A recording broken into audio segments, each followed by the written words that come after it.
I didn't say anything self-incriminating. No, they're very interesting. Oh, glad to hear.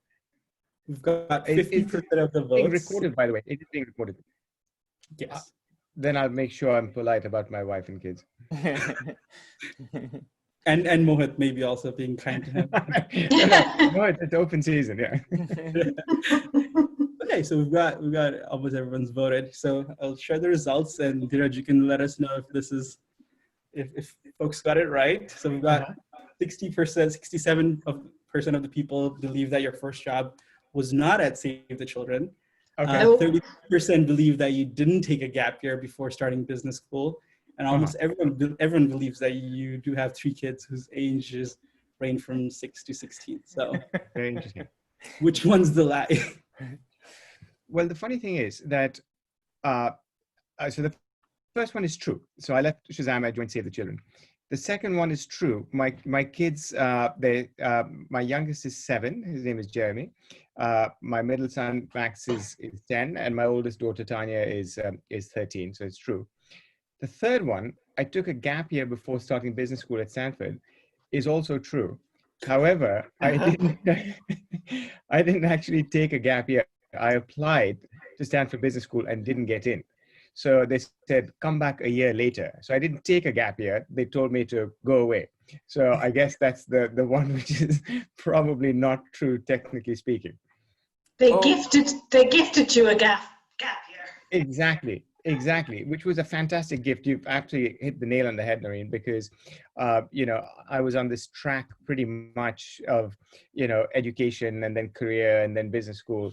But having that year off really allowed me to travel and broaden my horizons and look at things from a different perspective, which I think really had an impact on the decisions I made afterwards. So it really was a gift, but I didn't take it. They said, go away. Thank you. Fantastic. So, what I'll do is I know we have, our time is going to go by pretty fast today. So what I'll do is give a brief kind of very informal intro, and then Abhi, you can take it over in terms of the actual questions to Dhiraj. So I emailed my brother, who I call Dada, which means big brother in Bengali. So I'll refer to him as Dada because it's the most natural. But I sent him a quick note last night on WhatsApp saying, think about this as an informal virtual fireside chat. So maybe, virtual fireside chat, it's kind of an oxymoron in the sense that that's the last thing that one can do virtually. Haven't figured that one out yet. But talking about not figuring out hard things, the year was 2000, and I was in Ecuador at the time. I had left my corporate job in the US, and I had become a high school teacher. And my brother called me, and he said he's going to leave his job in London. He was working at an internet startup. He had helped start their London office. And he said, I'm going to leave my job. And he told me first the idea of music identification, of Shazam. And I listened to him for maybe 5-6 minutes. And then I said something to the effect of, I know you too well. This is a joke. You're not for real. And he said, no. He was dead serious. And I think it was like a wet blanket, because the idea that his younger brother, who he's so close to, after he goes through this idea and he's going to leave his job, just says, no, I know you're joking. Because I couldn't believe the fact that he was actually going to leave his job to try something that sounded fairly absurd. So a few lessons from this. One is if you ever have a cutting edge idea and you run it by me, you almost want me to say that no, don't be silly, Polan, don't do that. Then it's a good idea. So that's one takeaway. But the other one is definitely, it brought to mind that quote that you may have heard before. The reasonable man adapts himself to the world, but the unreasonable man persists in trying to adapt the world to himself. Therefore, all progress depends on the unreasonable man. And so, the fact that younger brother said, no, this is you got to be joking, was just a sign that there was something there. So it wasn't going to be easy.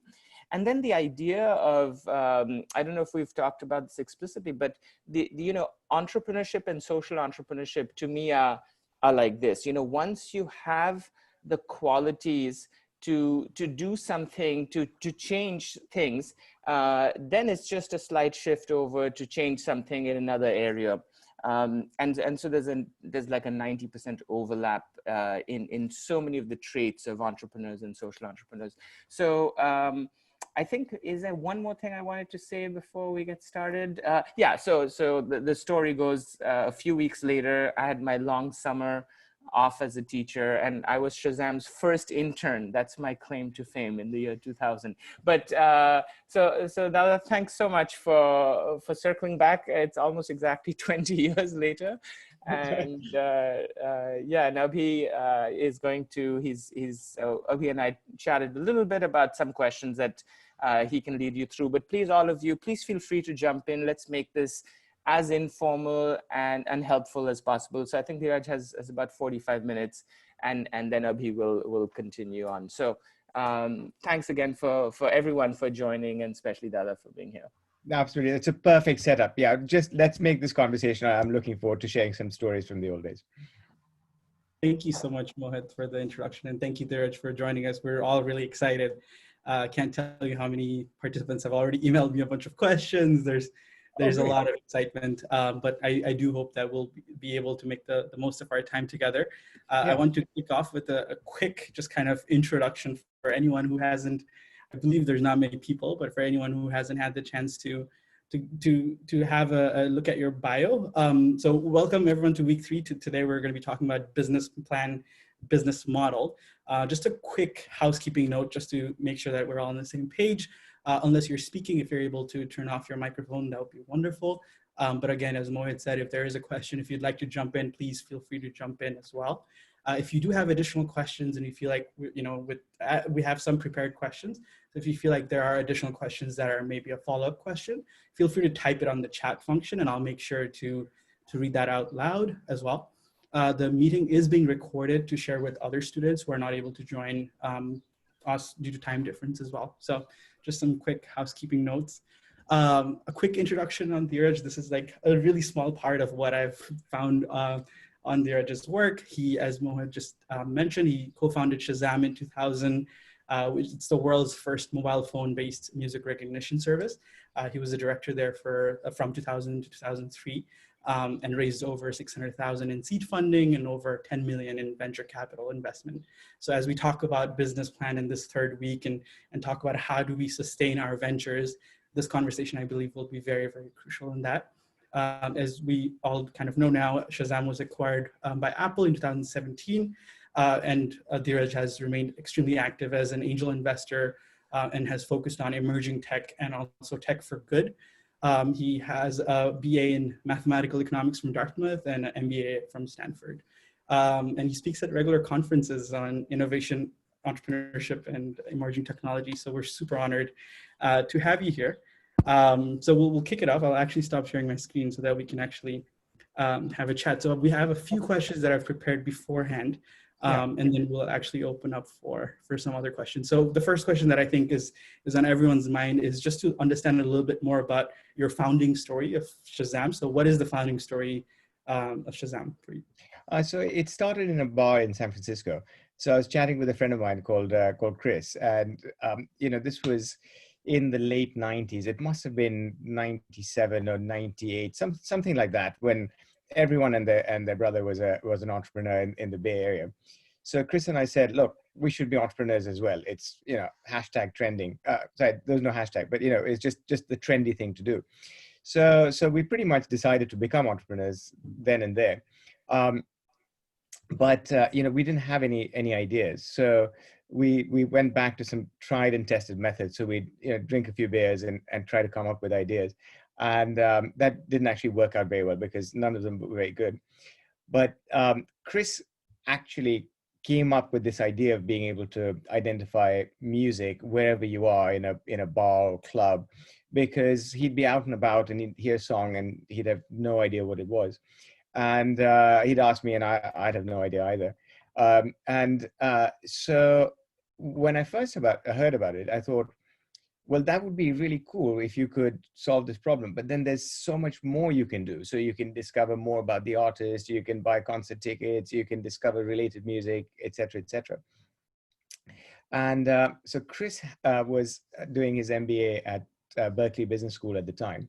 And he had a friend called Philippe, who was absolutely amazing, who was just like a Superman, did the work of three people in one. And so Chris and Philippe had talked about being entrepreneurs together. So the three of us sort of became, de facto business partners.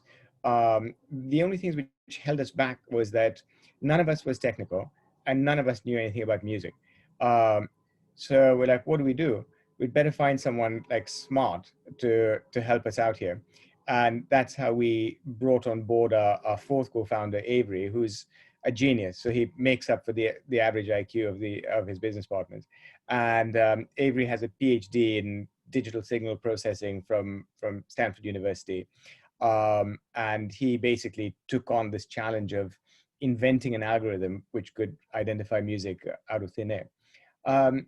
And we, so the kind of the idea, the core of the idea was late 1999. I quit my job in March of 2000. I must have had that conversation with Mohit in about April of 2000. I said, hey, why don't you come to London, spend the summer, we'll have a good time, we'll be entrepreneurs, we'll drink beers.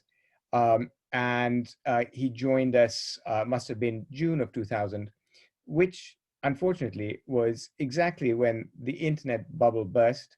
The NASDAQ lost about 70% of its value. And all these good people who were wannabe entrepreneurs had to go and find real jobs. So we didn't time it very well. That's fascinating. And when you are in that kind of environment where economically it's probably not the best time to be raising 600,000, how do you go about pitching your idea for Shazam? What was your first pitch like?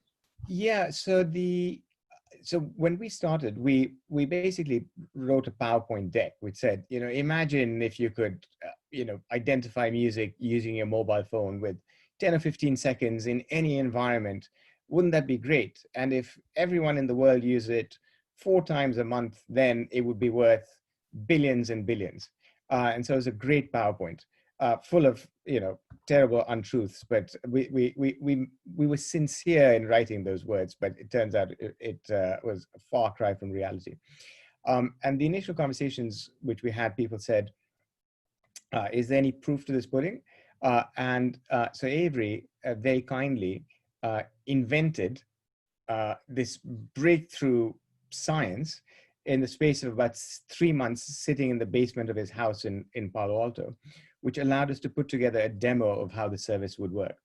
And the demo is what helped us to raise that initial $1 million in funding.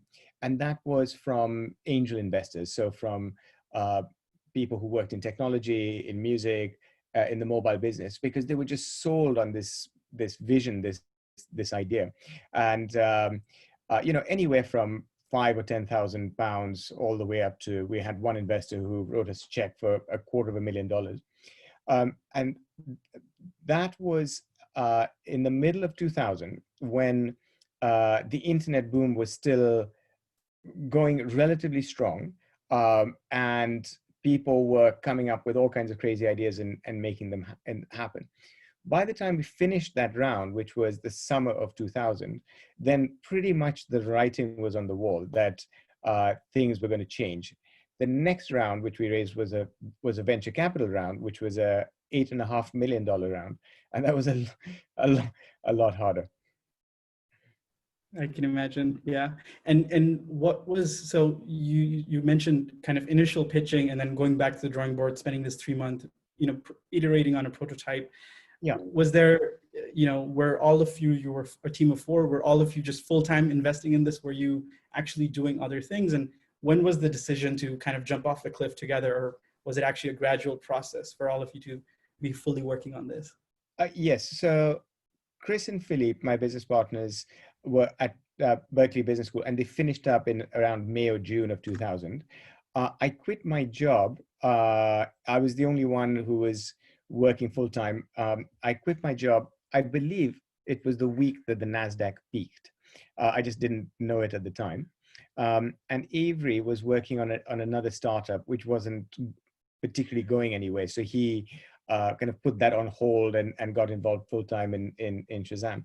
But because of the composition of the team, three of us were business people. We focused on writing the business plan, coming up with the financials, doing the research about how do mobile microphones work, do they pick up sound at a distance, and Avery focused on the technology. So it actually came together quite well, even though, arguably it was a lopsided team.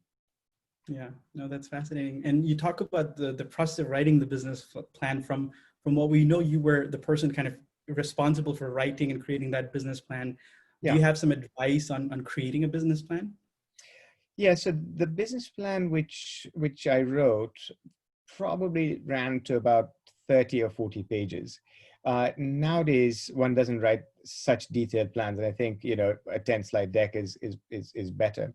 But we wanted to just think through all the different aspects of the business, from the marketing side to the operational side to the international expansion side to the business model side, etc. And I think that's really good discipline to, really try to think through all the implications of what one's trying to build. The flip side to that is, how do you communicate that in a succinct and engaging way? So nowadays, what I see much more is, PowerPoint presentations.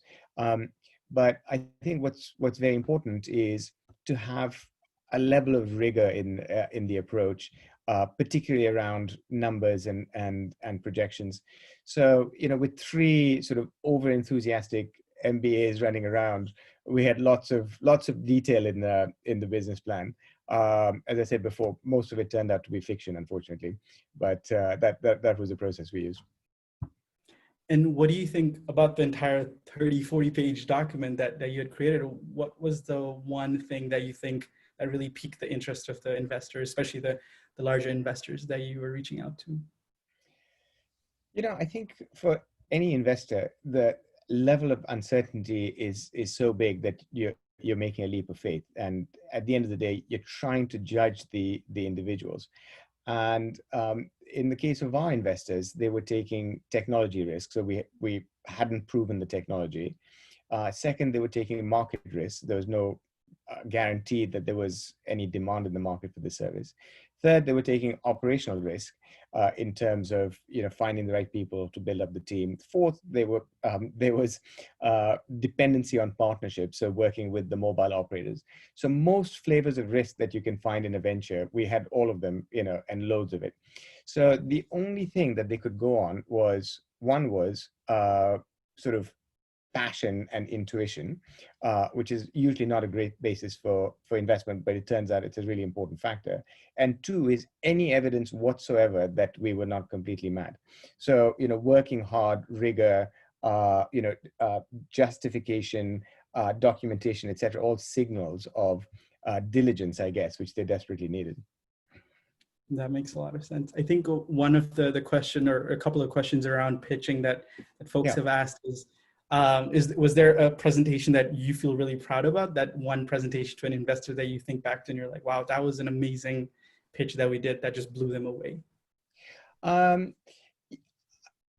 trying to think. Yeah, I can probably think of one. I remember, so Chris and I went to Oktoberfest in Munich. It must have been late September in 2000.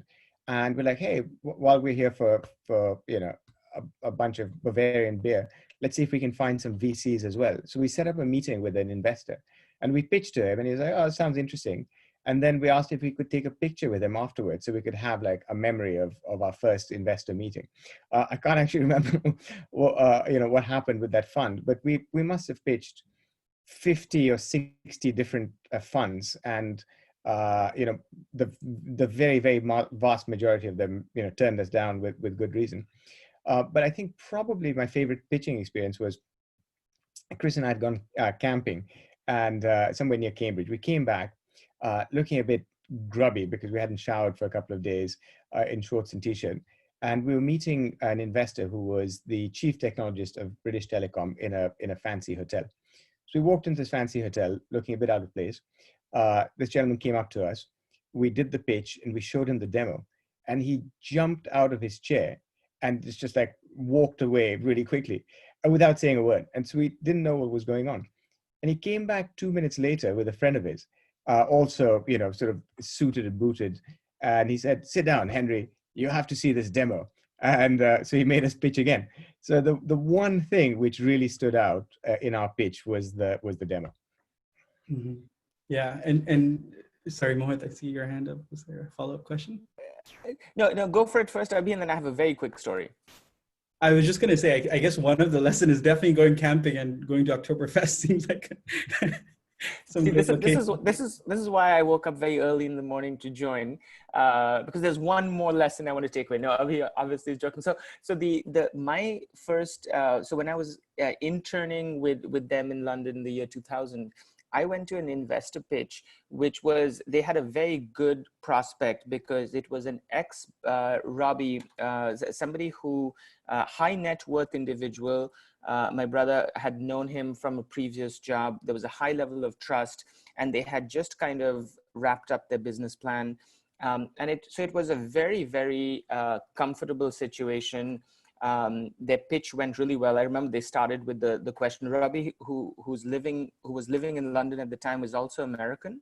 And so they started with this question: "Hey, Robbie, do you ever have the situation where, you hear a song that you really love, and you want to know what it is, and you ask the person next to you and they have no idea, and then the song finishes and you can never find out what it is?" And he's like, "Yeah, that happens to me all the time since I moved here."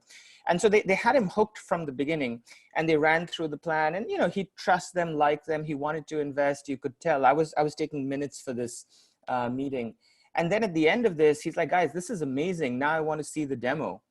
And they were like deer in the headlights because they didn't have a demo at that point.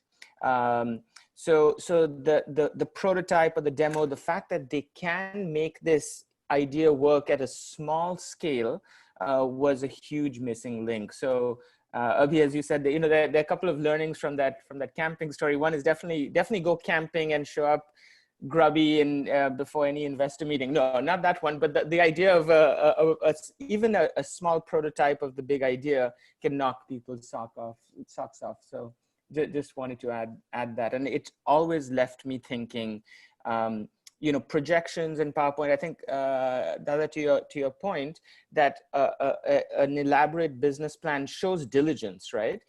Even though people may not read it all, they're like, "Oh wow, these guys are hardworking." But the demo really shows traction that they can execute. So back to you, Abhi. Thanks. For sure. No, thank you so much. I think the three things that I was, in addition to the other couple of things, I think the three key takeaways that I'm hearing a lot about is preparing, having a prototype, whether it's an actual demo or something close to a demo. Something else that I did hear was about the relationships and building that trust early on, really in that kind of, putting a lot of effort in the relationship and not just on the idea, which seems to be there. And then obviously on the numbers and the money, really showing that the money makes sense for people to invest in the company. So that's very helpful. I guess, Dhiraj, back to you. As you've kind of changed sides, it's been a bit more than a decade now of being an investor in the space. As an investor with your investor hat, what are some of the things you're looking for in a pitch that really kind of moves you to have a second meeting or actually further consider a business proposal? Sure. So I should say that I pretty much now focus on tech for good investments, just because I want to make sure that I'm making a contribution, even if it's indirectly, through the entrepreneurs which I support. So it's a little bit different from a pure commercial investment. But first, what's become much more obvious is that you're working in a world of imperfect information. So you can't expect to have visibility into the future. So what you do have is you have to judge your instincts about the individual, the founding team, and their vision. Part of that is, are they highly motivated? Do they really believe in what they're trying to achieve? Can they create this kind of like magical thinking where you can see the vision that they are seeing and you start believing it yourself? Do they have the ability to bring people along with them, build a team? Are they ethical? Are they doing things which feels like they're doing it for the right reason? And then probably one of the most important things, do they follow up? Do they follow up? Do they follow up? Do they action? Do they, take the opportunities which are given to them? So surprisingly, actually, a lot of that can be judged, very quickly, and that's the game I think most investors are in, is making those judgments, whether it's based on experience, which is not always reliable, or on instinct, which worked out for the investors in Shazam as it happens, and I can come back and talk about why. As Mo said in the introduction, sometimes it's the least intuitively obvious bets which are the biggest payoffs. But for me, really, it becomes a long-term relationship. When we started Shazam, we had no intention to be at it for 18 years. I mean, 18 months would have been a good result. But if you are working with an investor and you're working alongside each other for years, then having that human relationship and that feeling of being in it together, of teamwork, is so important. So I really look for, is this somebody I'd like to be spending time with? Is this someone I can learn from? Is this someone I look up to? For sure, that's very valuable. And you mentioned the instinct. Sometimes it takes just a few minutes to know that this idea, this person is worth that investment. So when you listen to a pitch, or actually, let me reframe this. How do you like to be pitched as an investor? What are some of your kind of best pitch experiences you've had? That's hard to say. I think that I like to see what that individual is about and where they're coming at their business or their idea from. So I've invested in a company where I met the founder for 30 minutes, and that was enough. The company's called Erase All Kittens. It's started by a woman called Dee. The idea is to help young girls to learn how to code through a game. And usually software is a bit intimidating to girls, and anything which is around software development tends to be targeted at boys. So she has a background as a designer and felt really handicapped because she didn't feel like there was any tools to learn to code. And so she created this game which was accessible for girls, which you can edit as you go along, and that's how you learn to code. I guess very quickly I could work out where her heart was and why she was involved with this, and the kind of people she was looking to build around her. And that to me is, I guess, what you can get at fairly quickly.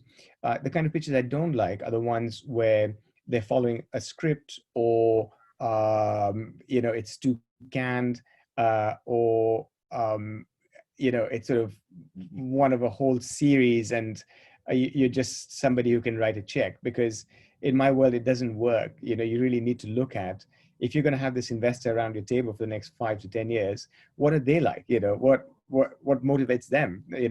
What's their family background? So just have that two-way street as well. For sure.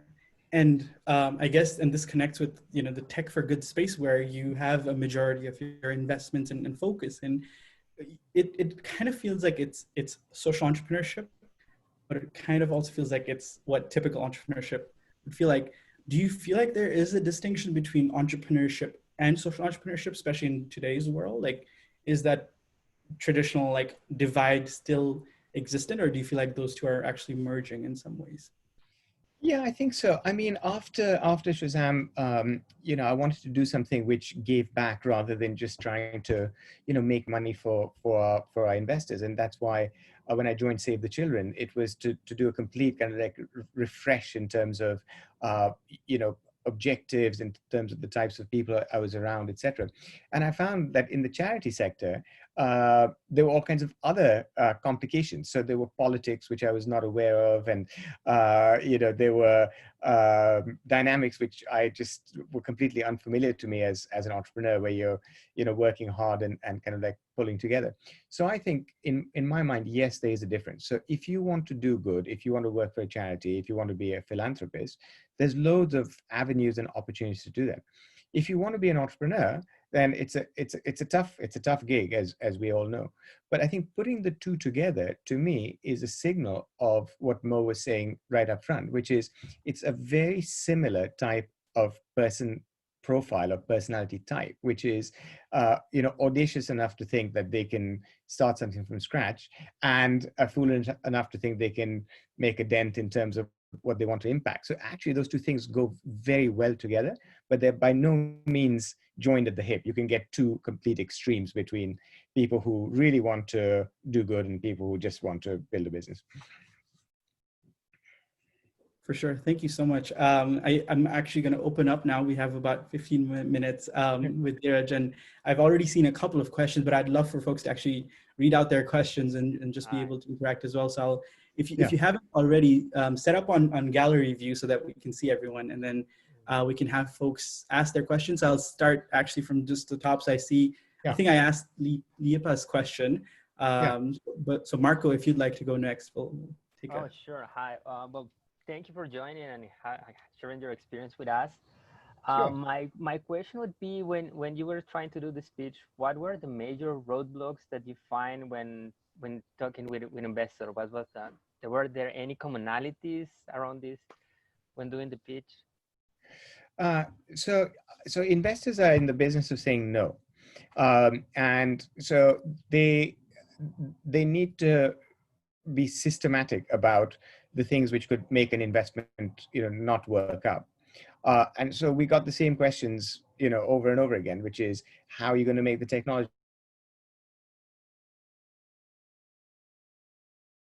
I think, Dhiraj, I think we lost you there for a second. So it was why focus this on consumers? Why not have a business-to-business service where you can help companies as well? And the more you pitch, the more you get those questions, the more you can think about the answer, and then you know what answers work. But at the end of the day, like a lot of things, a positive decision is an emotional decision where the investor goes, God, I would use this, or I asked my kids, they loved it, or, I really like the way you guys go away and come back with the answer, and that's not something which is either visible nor you can really prepare for. And so it is using your instinct to say, I think he or she is really biting, or he or she is leaning in. Let's just follow that, and through the lens of the questions we're asking, try to understand what's actually going on inside. And so that would be my advice for anybody who's pitching. Don't make it mechanical. Always say switched on, and look at the person opposite you and try to read their mind. Okay, thank you. Thank you. Another question that I think connects with that is, especially now that we're moving into this world where a lot of these meetings are happening over Zoom, how are you finding entrepreneurs adapting to that? Or has that been difficult as an investor for you to actually find potential proposals? Has that actually gone down, especially post-COVID? Or in the I think that the distance is a challenge. It's not quite the same thing. However, I think there's lots of opportunities because you can connect, with people you might not have access to. You don't have to wait till you're in Palo Alto to have a meeting with a prospective investor. People have more time to make uncommon connections. And since we're all in the same storm, in the sense that we have the same limitations at the moment, that creates opportunity as well. So what I would say is, there's so many new opportunities which have come about because of this environment, is to follow up and seize them.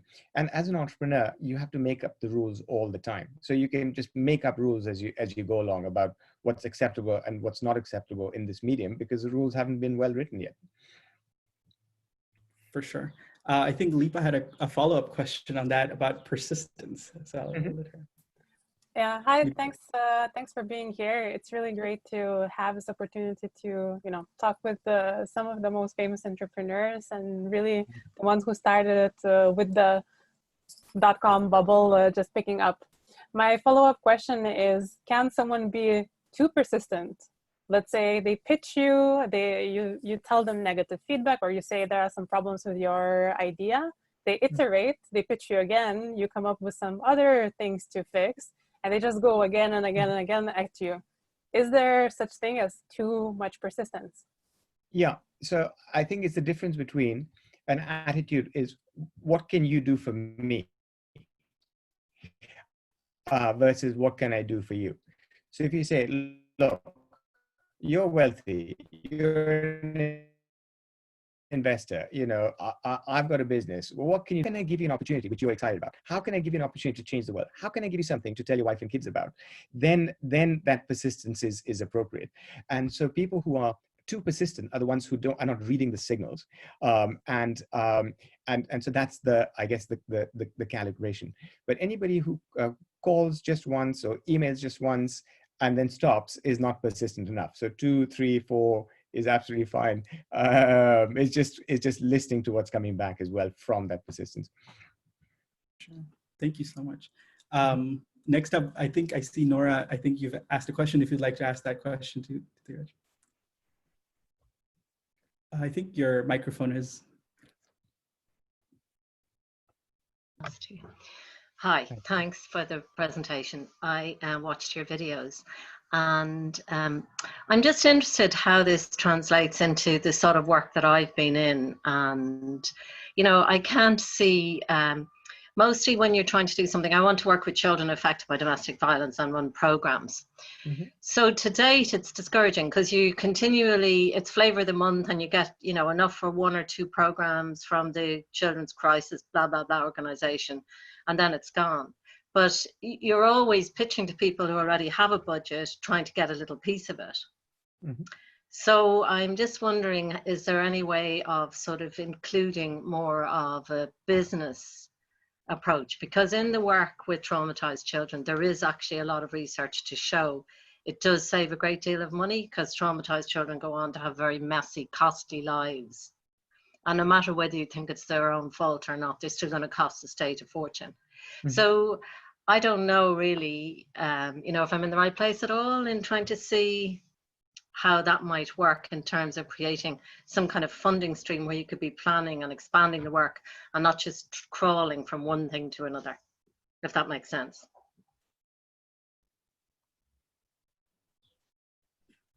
For sure. I think would it help to rephrase the question? You want me to rephrase it? Absolutely. Oh no, I think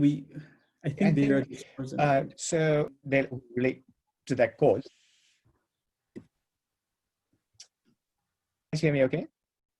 I think it froze for a few seconds. So yeah, you're freezing a little bit and now you're back. Yeah. I'm sorry about this. It's just not a great connection here, unfortunately. So I was saying that, you know, if you've got a cause, other people who relate to that cause are an obvious approach. When I worked at Save the Children, the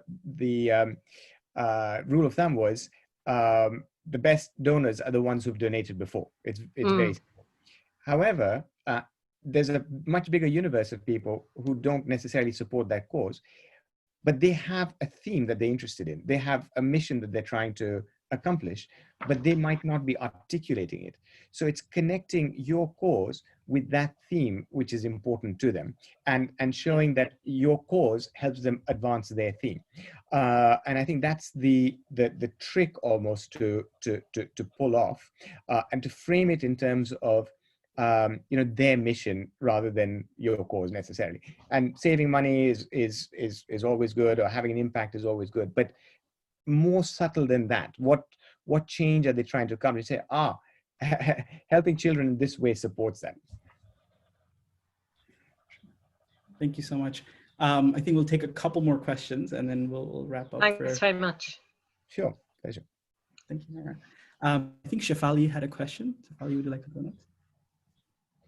Yes, thank you. Hi, Dhiraj. It's very nice to meet you, even though it's online.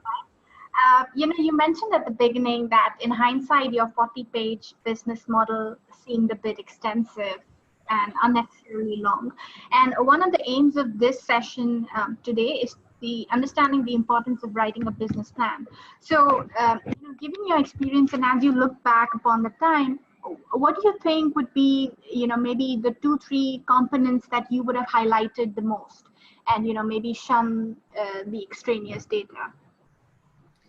So just to give you an anecdote, so I wrote the business plan, which I actually enjoyed. I wrote it in a single burst of 7 back-to-back 17-hour days, and we were done. So it just gives you a flavor for how we used to work. My partner Philippe did the spreadsheet, the financial model which backed the business. This was so complicated that when we sent it to investors, we had to send along a plugin for Excel, otherwise it wouldn't work.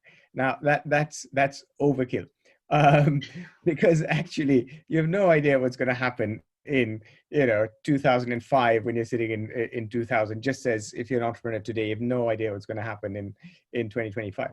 However, what I stick with is really important, is to the rigor of thinking through what you're saying or what you're claiming. To give you an example, we had to think through who we'd hire, when we'd hire them, how much we'd pay them, to look at what the financial needs were. When you start doing that, you start thinking about, well, what's their job description? Do we need an integration engineer? What is an integration engineer? Does anyone know what an integration engineer actually does? And so it forces you to think through the scaling of the business or the venture. And that's hugely valuable. So my advice would be, don't clog up your investors' inbox with, add-ins for Excel they'll never use, or 40-page documents, but do use rigor in terms of speaking to people, understanding who's been through this before, and also, to one of the earlier questions, anticipating what are the objections that people will raise. So if they say, for instance, what's your licensing strategy going to be? And you go, what's a licensing strategy? That's not a great conversation. Have that offline with somebody so you can respond to that question to an investor. Sure. Thank you so much. It's fascinating that there's a plugin that you can email requesting an investor for that. But thank you for the anecdote and great learning lessons. I think we might have time for 1 or 2 more. So I'll let Asta and then Paulan ask 2 questions, and then we'll try to wrap up. Okay. Thanks, Abhinav. Hi, Dhiraj. Nice to meet you. Thanks for sharing your story. My question was it's related to the pitches that have been made to you over the last many years. Mm-hmm. And did those pitches include business plans made by non-business people?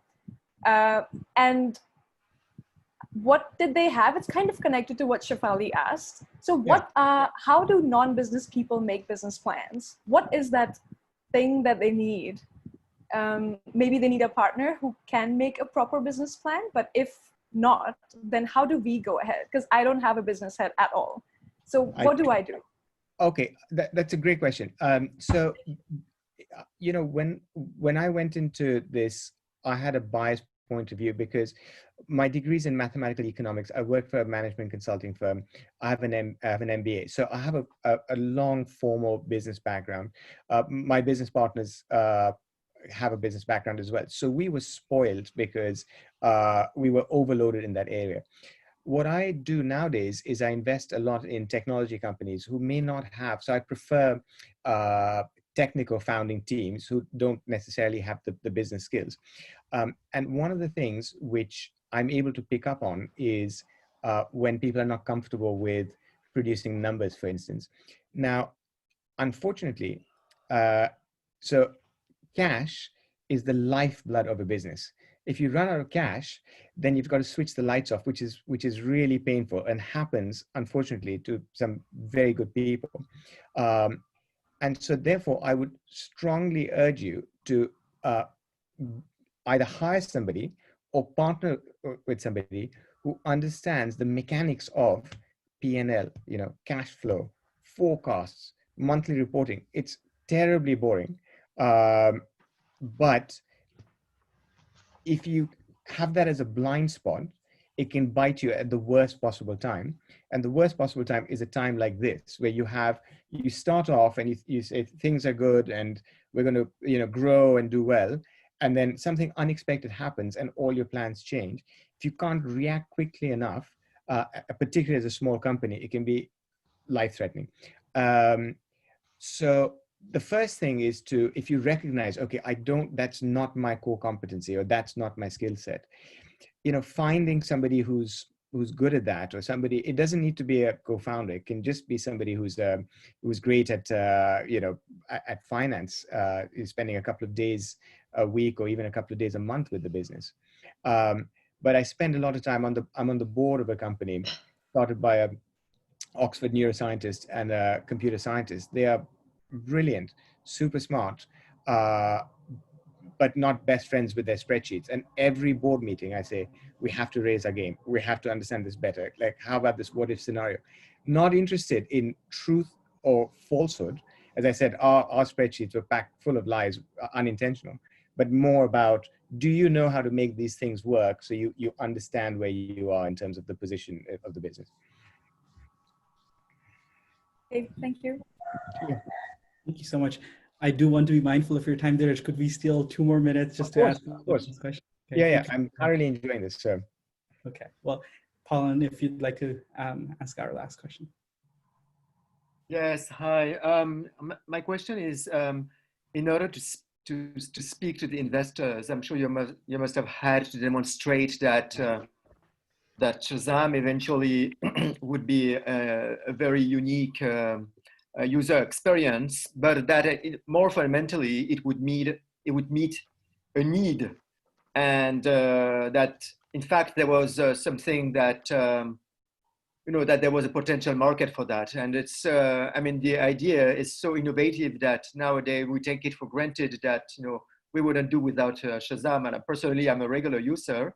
Oh, good. But I mean, before actually Shazam came into being, I would have never thought about it. And if even if somebody had come up to me and said, oh, there is this app, called Shazam and so forth, I would have yeah, but what's the point? Until I actually used it. Now I see the value of it and so forth. So I was just wondering about, how did you sort of really figure out the niche market? I mean, the people who would actually be the earlier enthusiasts of, sorry, excuse me, the earlier enthusiasts of this app. Mm-hmm. I mean, the first user. I mean, who would actually be excited about trying it. And how did you then, how did you solicit some sort of feedback from your potential, customers or the potential users, and in order to gather enough evidence that this, that you could show to the investors and say, look, this is not only going to be something, really fun and unprecedented, but it's actually going to meet, a need that exists, because people, anytime that they hear a tune and so forth, they may feel like, trying to identify it. How did you actually make a compelling case that there was a real need out there for such a technology to be brought into this world? Okay, great. So I've got so many great stories. I'll have to keep this short. So among the founding team, none of us knew what song that was. So we would all be users. Then we did lots of, like little informal questions. We'd ask people exactly how Mohit described it. Have you ever been in that situation? Have you ever been in that situation? And people would say, yes, all the time. This happens to me all the time. And then when we raised our first round, people would say, how do we know anyone will use it? So we went onto the street and did surveys. We stopped people outside a record shop on Oxford Street and gathered 200 responses, which we tabulated. When we went to the venture capitalists, they said, look, boys, this is not amateur hour, right? If we're putting in millions of dollars, we need some proper research. So they commissioned a market research agency to do a UK-wide population representative sample, which then sort of validated the premise. But after all of that is theoretical. We built a scale demo, partly for the technology, but partly to prove adoption, with about 300,000 songs on the road to a full launch where we launched with about 1 million songs in the database. And again, that validated the impression which we had qualitatively. And then finally, we did lots of focus groups. So we'd bring people into the office, ask them questions about how they consume music, how they went about the music discovery process. And then we got a pretty good idea of who our early adopters would be. And basically, they were music geeks. They were people who would just, had like, gigabytes of music stored on their hard disks and were DJing on weekends and stuff like that. And I remember Chris, my business partner, would say, anyone from 8 to 80 will use this service. And I was like, you're bonkers, you're mad. Like, what's that niche?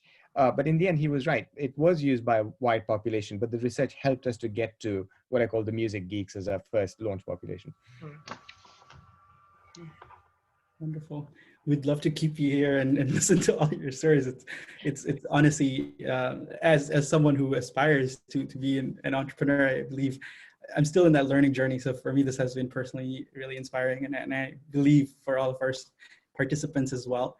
I was trying to summarize a lot of the kind of key learnings, but there's actually a page full that I could probably share. We'll definitely discuss this afterwards, and the next 45 minutes that we have as a class, we'll be talking about business models. So we really appreciate having a case study of someone who's actually done it and built it over a period of time and sat on both sides of the table. So we really appreciate you sharing with us, and really look forward to, for all of us to be able to share some of our work with you in the future as well. So thank you for making your time. Really Absolutely, my pleasure. I hope it was useful. I'm just pleased that Mohit didn't tell any incriminating stories about me. But I guess I was expecting that too. I was expecting that for sure. All right. Thank you so much. And enjoy the rest of the course. Hope you get tons from it. If there's anything which pops up, drop me a line or whatever, and I'll do my best to follow up as well.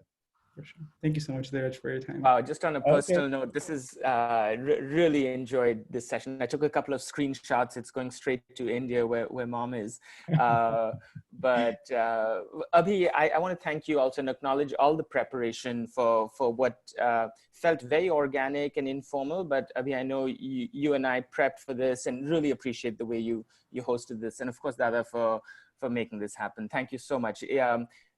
Quick story. It was a long flight we were on now about 15 years ago, and I was working at the Earth Charter initiative at that time, and had this sense that I was ready for a transition, and it was one of those flights where after meals and watching movies and catching up and things, we still had a good number of hours, and I still have the sheet that my brother helped me brainstorm through what became the center. So very, very grateful to have you back after a while. And this is the first time you're on a webinar, but we've done other things. Dhiraj came in and an early corporate social responsibility course that we had in London now about 8 years ago, you were a guest speaker at. So certainly not the first time, not the last. Thank you so much. No, pleasure. And thank you, Abhi, for a fantastic MC. So really enjoyed that. Thank you so much for being here. We really sincerely appreciate it. Before we take off, and we'll take a quick break, I'd love for us to take a quick photo with you if that's possible. So if folks could just turn on their cameras if you feel comfortable. I'll take a quick screenshot and we can do a photo here. Okay, so 1, 2, 3. Okay, excellent. Thank you so much. Thank you, Dhiraj, once again for your time. Really appreciate it. Take care, everyone. Bye for now. Thank you. Bye. Bye. Excellent. Wonderful. Hi, everyone. So how about we take about 2 minutes as